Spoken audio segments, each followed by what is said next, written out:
Welcome back, YouTube. Welcome back to my channel. I'm the 1911 guy. I promised you guys reviews on the repeat line from Kimber. I mentioned in a previous video that the this particular pistol had been damaged. And they sent it back, and as you can see, it looks brand new. The only thing is, they had to put a new frame on it, and they put a few parts in it. Now, I fired this gun before.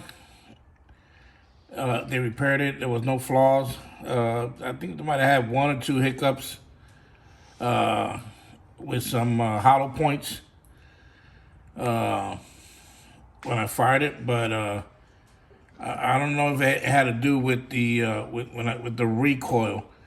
If you're not holding it steady and you let that gun come back, it won't chamber the round. So I'm gonna have to take it out again and do another review. Now I can't review this at the range here in Florida. One of the reasons for that is the ranges that I go to. A lot of people go to it, and they're constantly firing inside the range, so you're not going to be able to hear what I'm saying as far as me firing the gun. You may be able to see me fire it, but that's about it. Let's see what I can arrange to do that. But anyway, my take on the pistol so far, what I can tell you about this gun is this is called the Kimber Black Ice. This is chambered in 10 millimeter. As you can see, it's cleared. Okay, it's a 10 millimeter pistol. Made by Kimber. This is not a custom pistol. This is a regular what they call them. It's not a custom shop pistol. One of the things I like about it is the finish. Their famous Kempto, I think is what it's called. Finish. It's gray on the top, dark gray on the sides. This time around, they darkened it up a little bit more from the last time I had this gun. This was a little lighter. It's got serrations here on the front, serrations on the back. As you can see, it has these little windows here. You can see the barrel. Got some on the top, some on the other side. G2 grips, which are made specifically for the repeat line, ambidextrous safety. The front and rear side, they're TFX True Glows, which it's a True Glow size. They have tritium in it, so you can see it day or night. They'll shine pretty good deal at day or night.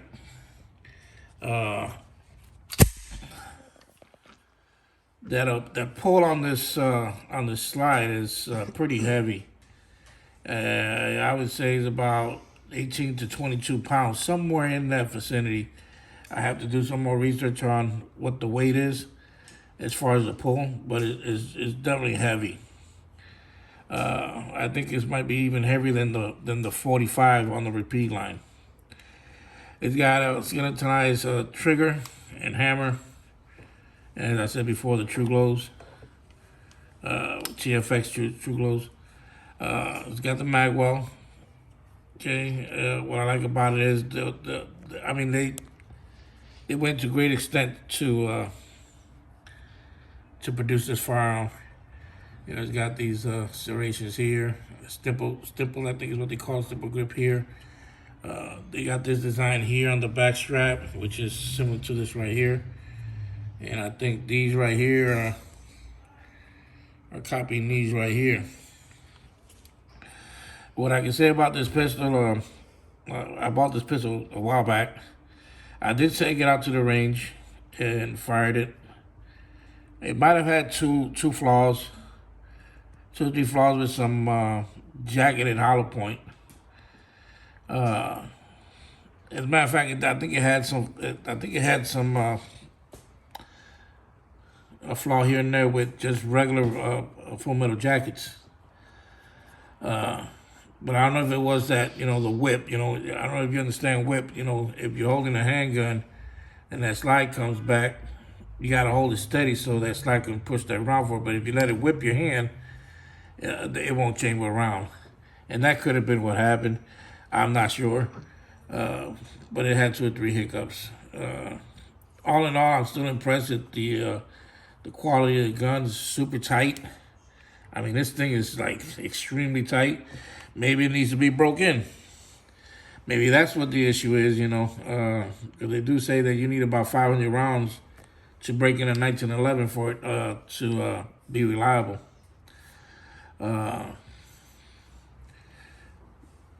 Since I fired it last, this is a brand new frame. So this is pretty much, I'm not gonna say I'm fired.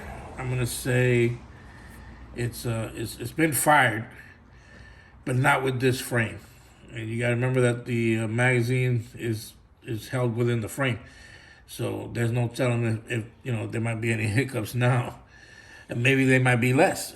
I don't know. So I'll let you know that on a follow-up video once I take it out to the range.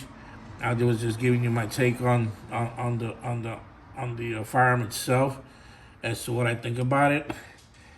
It's a government size. Everybody knows government is 5-inch. It feels good. Got a real good feel to it. It's got about a 3 to 4 pound trigger. Let's say about 3.5, 4. Trigger take up. This thing is crispy. As you can see here, we're gonna do that again. I'm gonna fire it. As you can see it, I'm gonna do it again so we can see what the take up is to reset. Not too much. So, ready to fire again. That's the creep. That's all it has for the creep right there. Very little before it fires. So, all in all, what I think about this pistol, it's a great pistol. I think, except for the 3 flaws I had before I sent it out to Kimber for repairs. And it wasn't because of failure, because I dropped it. Had a car accident, got hit from behind, and the gun flew out of my waist and ended up on the pavement, and there was significant damage. I'm not going to say significant, but there was quite a bit of damage. And they replaced the frame and refinished it and I guess refitted everything. And they tested it out there, and they said that it's working properly. I'll be the judge of that when I take it out to the range with this Repeat Black Ice 10 millimeter. By the way, these pistols, they're hard to find. The Black Ice 10-45 or 9 millimeter for that matter. When you do find them, they're right around. The 45 is right around between 15 and 1600. 9 millimeter and 10 millimeter, slightly a little bit more. Me, if I was to tell you to get one, yes, I would tell you just get one. This gun is awesome. Feels good. We'll find out how it performs when I take it out to the range, and hopefully I can bring somebody out there with me that can record while I'm firing this gun. Not only for accuracy, but see if it's gonna have any flaws. And I'm gonna try to put some. As a matter of fact, I got quite a bit of hollow points, and I'm gonna put hollow points through it and see how she performs. But I finally got her back. Got her back yesterday from the manufacturer. Again with a new serial number. So I had to re-register the gun here in Florida because of the new serial number. Other than that, I think she's ready. My next review, once I do the follow-up review on this Kimber, and to see if I can, get some footage inside the range, I'll be to a new acquisition. Now it looks exactly the same as the 10 millimeter, but this one's called, that one over there, the 10 millimeter is called the Black Ice. This was called the Dawn. This one's 9 millimeter. Now, this only came in 9 millimeter until just recently that they added the option of getting it in 45 or 10 millimeter. I got it in the 9mm. I already got a 10mm, so I didn't need a 10mm. I got a 45, which is the Raptor, so I got this 9mm, which I think I'm gonna do a review of the pistol on this particular pistol on my next video. So stay tuned for that. And then just a quick review of what we've gone through, videos that we've gone through. Everybody already remember I talked about the American Classics. It was one of the ones that I reviewed. The most recent one was this 1911 made by Springfield, the Champion. And this one is in the officers. It's called an officer, 1911 officer, because it's a 4-inch barrel. By the way, I've had this one for 15 years. And then I think previous to that, we did the this bull. And I've been getting a lot of feedback on this bull. You know, I've been hearing a lot of hype about this bull. They're reasonably priced, and they're reliable. It's an originally made pistol. So this is just a review on what we've gone through so far. And then, as you already know, the Raptor, which is also made by Kimber, which this one comes from the custom shop. I don't believe it comes from the custom shop. It says custom shop on there, like it comes from the custom shop, but I think this is a production gun. In my opinion, it's a production gun. It could be custom, or they might have customized something. But still, we already went through this one. And hopefully when I get to the range, I can get some live footage on that 10mm.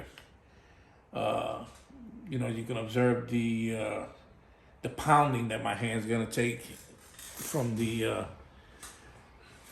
kick, how accurate it is, and how fast I can reacquire the target with a 10mm.